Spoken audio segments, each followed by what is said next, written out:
Hello and welcome to the talk on our paper Faulty Point Unit, ABI Poisoning Attacks on Intel SGX. My name is Fritz Alder, I'm from KU Leuven in Belgium, and this is joint work together with Jo van Bulk, David Oswald and Frank Piesens, and David Oswald is from the University of Birmingham in the UK.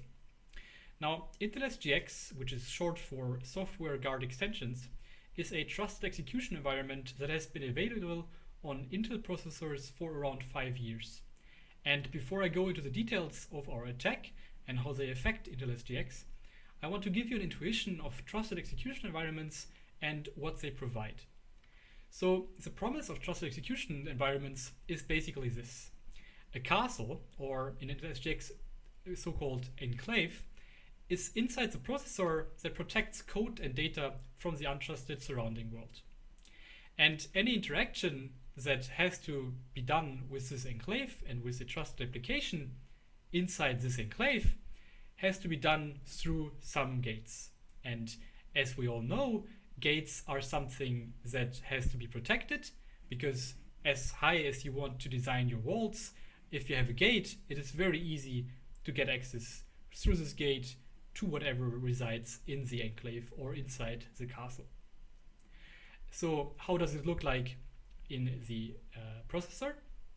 Well, a user enters the enclave through a specific call gate, and once this happened, the application in there, or which is then the trusted application, can perform its tasks in a confidentiality and integrity protected environment. And as soon as the application resumes to the user can be sure that these security guarantees have been upheld and that the result that is computed has been correct.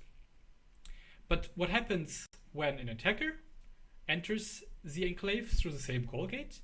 Well, then we have to provide proper shielding and proper sanitization at this border to protect the enclave and protect the trusted application that wants to run in the enclave. And you can think of this similarly to guards at the gate of the castle, where you have to enforce some rules, you have to provide some service at the gate to protect anything that resides in the castle. And there have been multiple shielding runtimes that sprung up over the recent years, and they all have in common that they are compiled together with the trusted application to protect the application on every border crossing of these enclave boundaries. And the key insight of the recent years has been that we need to split the sanitization responsibilities across the application binary interface and across the application programming interface tiers.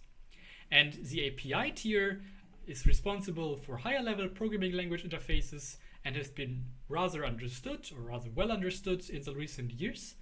But the application binary interface is something that is not as well understood, and this is what we target in our work.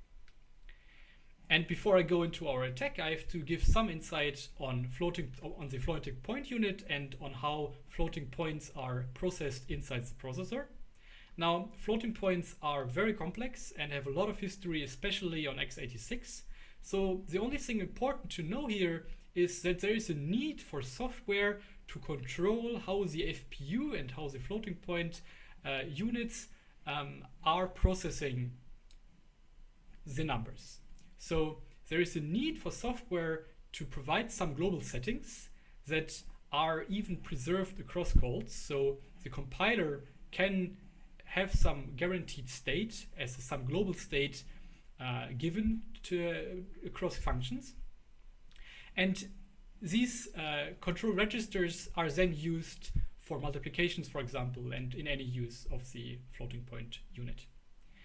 Now, if some settings are preserved across calls, this can be dangerous. So we looked into what happens when a user enters the enclave, and let's say we have a simple enclave where we calculate a weight of 2.1 times 3.4. And for normal access, for normal enclave entry with default global parameters, this might then just calculate the correct 7.14 weight multiplication and this result is correct and everything is fine.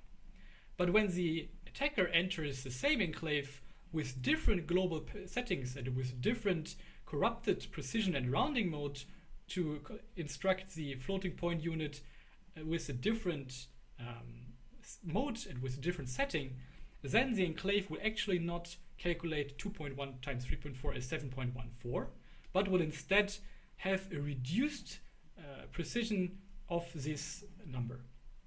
And this is seems rather innocent, seems like a rather small mistake, but this can very well accumulate and can, well, it's definitely not something that we desire in an application that we want to trust for integrity and confidentiality. So we reported this, and actually we discovered this issue in a patch from Microsoft Open Enclave. And we reported this then to also other vendors of shielding runtimes, of which there are nowadays many. And one interesting thing to note here is that Microsoft Open Enclave decided to patch this issue with an instruction that only explicitly sets these control registers to a desired value, while Intel used the xrestore instruction, which performs the full sweep of all the extended states, in the CPU. So what is the difference between these two instructions? Well, we found out that there's actually more data, more instructions and more registers than these control registers. So we found that the attacker can mark data registers of the floating point unit as in use before entering the enclave. And this means that once these data registers are marked as in use, the enclave will silently assume that there is no data register that it can use, and will silently compute not a number for all calculations because it assumes that it cannot use any data register for this computation. And it's important to note that this is not programming language dependent, it's not compiler dependent, this is just a silent ABI effect of this calculation under the circumstance that the data register is not usable. So we also reported this issue, and in the end, both of these issues, we got 2 CVEs assigned for these 2 issues. And now Microsoft Open Enclave also applies the full xrestore full sweep of the extended state in the CPU. To investigate the impact of this, we performed 3 case studies where the full details are in the paper, and I just want to give you the overview here.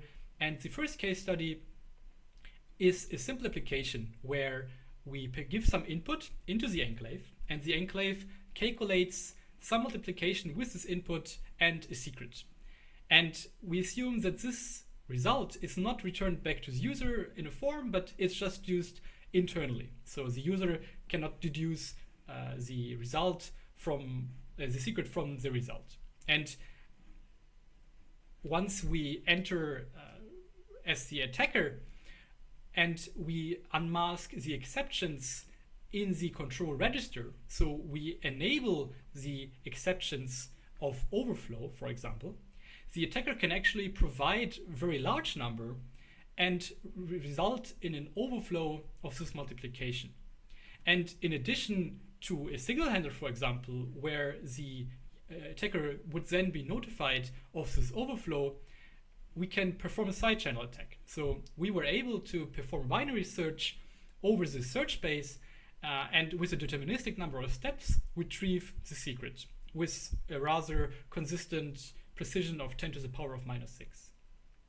In a second case study, we performed an MNIST prediction with machine learning of handwritten digits. And the system model for this is very simple. So 2 users use some enclave, for example, in the cloud, where one user pushes some machine learning model, and the second user pushes some input and receives back a prediction. And we assume that both users use an end-to-end encrypted channel into the enclave, so the attacker has no option to read the input or flip some bits in the given data. But instead, we can now perform our attack once the user 2 pushes the input into the enclave. And we can use this to actually distort the prediction of these digits. So where before, in the normal default mode, 100% of the given digits were predicted correctly. With our attack, only 8% are predicted correctly. And in fact, all 100 digits were predicted as the digit 2, which completely renders this machine learning enclave useless by just flipping this one bit in the FPU control register. Now, the last case study we did was to perform a large-scale analysis on the CPU benchmark Spec 2017. And this is the only case study we did not do in SGX, but we just performed this outside of SGX because the applications are simply too large to run inside SGX, but the attack is the same as would happen in SGX. And we did this to analyze and to evaluate how these errors accumulate and perform across large applications. And here, for example, in Blender, we have an image difference between the original and the attack image. Now, what does this mean and what is the takeaway from this? Well, we always have to secure enclave interactions and properly sanitize everything when we enter and exit the enclave boundaries. And even further, this large attack surface has a lot of subtle side channel oversights that we are slowly uncovering. So the defense that is applied now by most of these investigated shielding runtimes is something we are very happy about, because most of them now apply a full X restore sanitization strategy where the full extended state of the processor is cleared. And this is very good because it rules out most of follow-up attacks that apply the same principle. And the takeaway here is that modern x86 architectures are very complex, and this just underlines further the need to investigate alternative processor architectures. We bundled all our findings and our case studies into a fully reusable artifact that we hope can be used by other researchers as some infrastructure for future research into this ABI level domain. And we also provided all of the shielding runtimes in there that we targeted, and we think that this can be a helpful asset in future research. Thank you very much, and I'm happy to answer any questions that you may have.